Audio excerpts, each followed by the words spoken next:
Well, hello. Welcome, everybody. Thank you for being here today for this great event. Hi, Greg. Hi, friends. We're so thrilled to be here with you. How exciting. I look at the summit every year, Greg, and I think, why am I not there? So this year I get to be here. It's terrific. Well, I'm happy to be here too. And Norm's famous, I'm not, so I'll just tell you a little bit about who I am. My name is Gregg Nunziata, and I am the executive director of a group called the Society for the Rule of Law. And we are a group of conservatives, mostly lawyers, who prioritize the defense of the rule of law, the US Constitution, and American democracy above our policy preferences or partisan loyalties. So I'm excited to be here at the American Democracy Summit. You know, I said we support the rule of law, the Constitution, and American democracy. American democracy is impossible without the Constitution and the rule of law. Without those things, democracy is just a struggle for power between two mobs. It's our laws, our Constitution that gives us a framework for our democracy where it's not just a contest for power, it's an invitation to resolve our national differences in deliberative conversation in a process that we strive together, despite deep differences, to move our country forward. And that's what I try to work for every day. That's what my group works for every day. And we do that from a right-of-center perspective, but these issues we share across the spectrum from left to right. The things that divide us, we can fight about later. We need to defend those fundamental things. You know, America, every maybe couple of generations comes to a point where the things that we are built upon are challenged, and we're in one of those points. And as a country, we need to come together to defend what actually made America great. And so I'm pleased to sit next to the ambassador today, and he and I have gotten to know each other and work together on some of these issues. So really look forward to having this conversation with you all. I think it speaks so well of what RepresentUs does, your wonderful leader, Maria, that you're on the cutting edge of these issues. And Greg and I are going to talk about the importance of the rule of law. And I know activists, I was looking at the agenda, and activists have come from all over the United States to work on things like integrity in government and ranked choice voting and clean elections, campaign finance reform.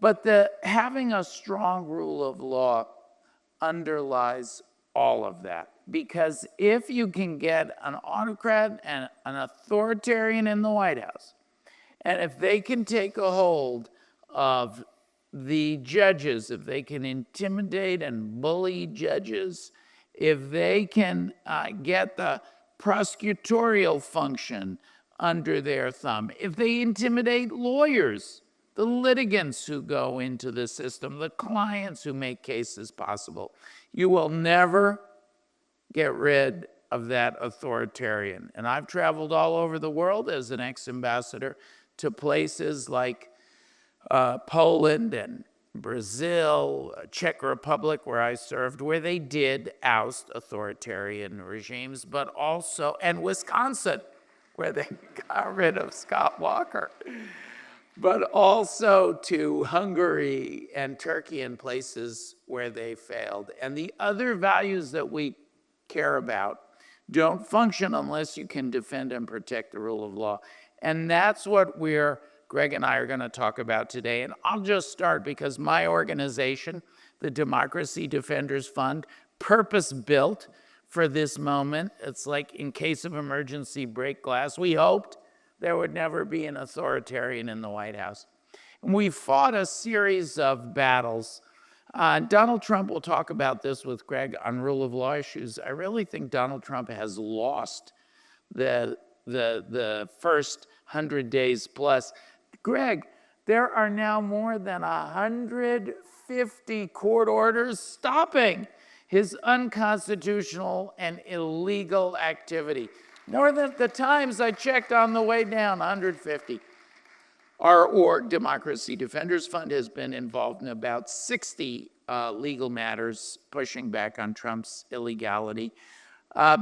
We were, of course, I work with Gregg a lot. I keep an eye on the Society for the Rule of Law, but I was so impressed. There was recently a fight about a nominee to be the U.S. attorney in the District of Columbia. It's one of the most powerful U.S. attorney offices in the country. And totally unsolicited by anyone, Gregg and the Rule of Law Institute, Society for the Rule of Law, sent a letter, a public letter, opposing Ed Martin. And many groups were being shy or cautious. What if he gets confirmed? Will he come after us? This guy had sent letters to so many nonprofit groups, to members of Congress who had routine political speech. He even started sending them to medical journals. He sent one to a letter from a prosecutor investigating the New England Journal of Medicine for what? Very dangerous nomination. And I have the letter here, and it just jumped out at me because I thought it was so courageous. So Gregg, just share with us for a minute. What was your thinking? And, how were you guys brave enough to get out there and fight Ed Martin, which we were doing also, but fight it? Were you worried about retaliation? I never think about that. We try to speak the truth and speak it loudly, and that's what we did here.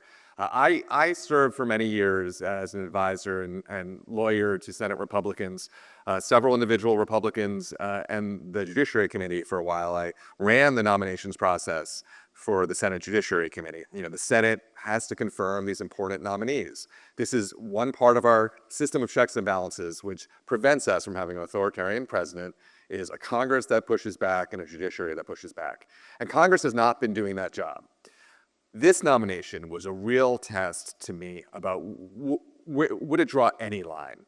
This was a nominee who was just wholly unsuited for the job, had no relevant experience, had never run a major organization, was a clear ideological extremist, a hatchet man for the president, completely devoted to him. He was serving in that job on an interim basis, where he's sending out tweets about how his job is to serve Donald Trump and help him defeat enemies like the media, and just broadcasting every day that he was unfit for this job and that he was a threat to the rights and liberties of Americans. And if the Senate had stood for that, I think there would have been no limits to what they would stand for. So we pushed back against that, pushed back hard. We're very pleased to see a Republican senator, Senator Tillis from North Carolina, having the courage to stand up and say, I will not accept this, and the president withdrew the nomination. And it was a major victory, I think, for the rule of law. I think that's so important because there is a lot of attention to President Trump and his autocratic ways. He said he would be a dictator on day one. He said it openly. You may remember it. Sean Hannity kind of tried to say, oh, you don't really mean that. He's like, no, I mean it. And we know from history that dictatorial powers once assumed are not voluntarily relinquished, very seldom. And this attack on the rule of law was represented by Mr. Martin with his harassment and intimidation of all of these groups for no basis at all. It can be scary and frightening, but the other half of the story is the pushback has been so strong, and that's a success. And those 150 cases are also a success. I have the honor, I filed the very first case against Donald Trump of any kind in his first administration on emoluments, inappropriate foreign gifts to a president. That's back in the news again. And I did the same thing the second Trump administration. I filed the case because concern about the Doge and Elon Musk. And by the way, that's another success. Musk has been run out of Washington.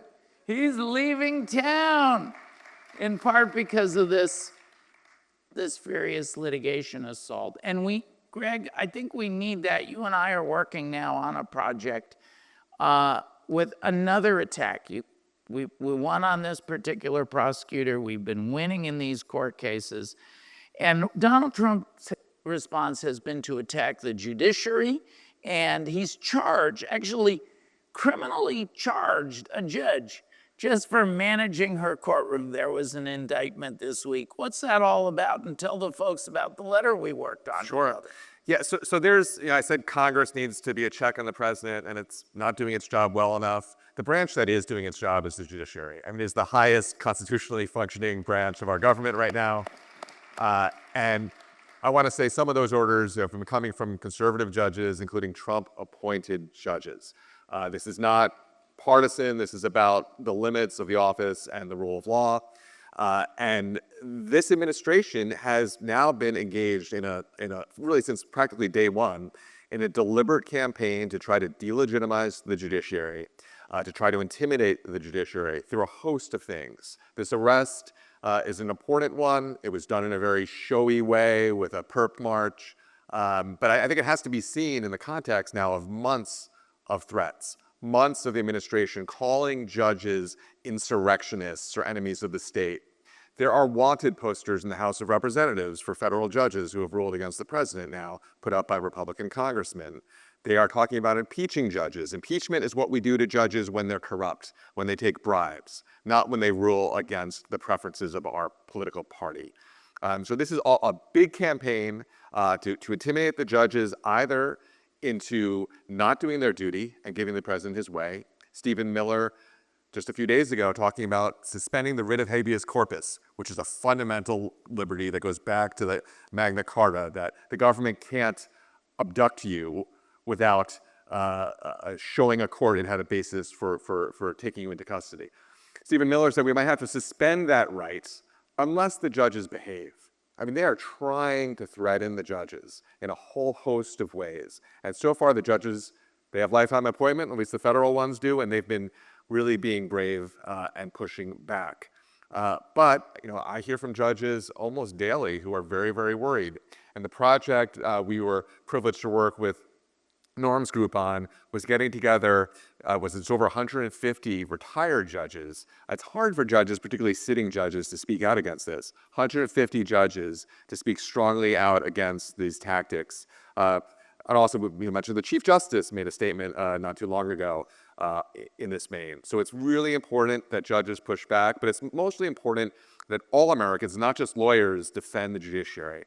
Because one of the danger points down the road is if the Supreme Court rules against the president on an important matter, or important priority of his, an important right for the rest of us, what if the president disobeys that ruling? The court's orders mostly have force because we respect the judiciary in this country. And the president has flirted with the idea of defying court orders. His supporters certainly have suggested he should. And we need to make clear, all Americans of all political persuasions need to make clear that that would be absolutely unacceptable in America. So this is a really important time to defend the judges, to defend the rule of law, and to make clear that there are lines this president cannot cross and will not be accepted.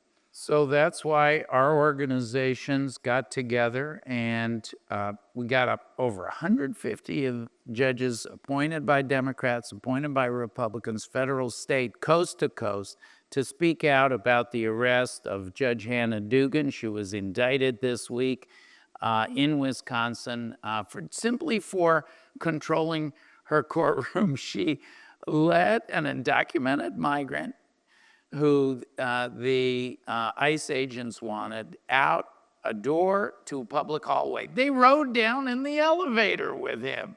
She was not sneaking that man out a back fire escape of the courthouse. She sent the ICE agents to the chief judge to figure out the procedures, and these judges spoke out about it. We just got that indictment. It's so flimsy. Why is Donald Trump, in the second 100 days, focusing on these criminal cases? We've seen him attack Attorney General Tish James.